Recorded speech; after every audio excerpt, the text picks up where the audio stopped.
guys, I'm going to be doing something a little bit different today. I'm just going to kind of play a little bit. I have some Floetrol mixed with some Pearl X powders. This is green purple and this is turquoise. And I just mixed a little bit with some Floetrol and just a teensy drop of water just to get it to move a little bit better. And I have some mixed with a little bit of that. I used it in my last one. It's pearl white and silver mixed together, and there's just a little bit of that paint color left. So I just put some more Floetrol in there to try and make it a little bit more transparent. And then I have some Floetrol in a cup with just a little bit of water because I want some of the black to show as well. So I'm just going to kind of play. I'm not sure exactly what to expect. My canvas is just a little bit wonky too, so probably won't dry the way I leave it, but since it's just an experiment, I thought it would be fine. So here we go.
it is dry, and I wish that I would have taken a few pictures kind of in between. It was really interesting to see it dry.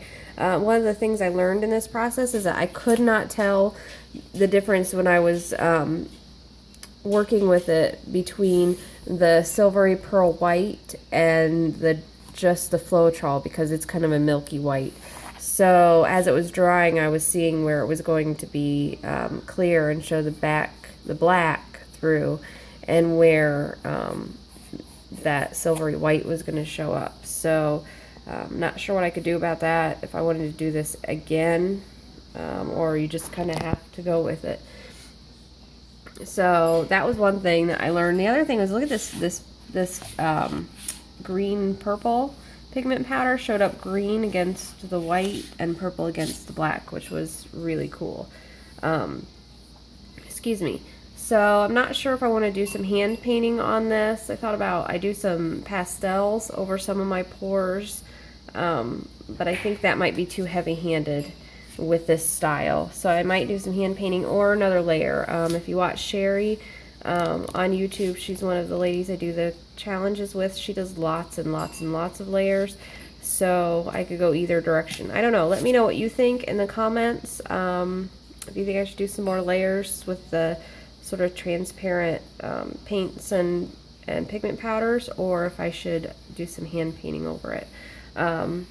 Anyway, so this is how it finished up. It was a fun experiment. I definitely want to try it again. I learned a lot. If you have any tips for this type of pouring, let me know, and we will see you next time, guys. Happy pouring!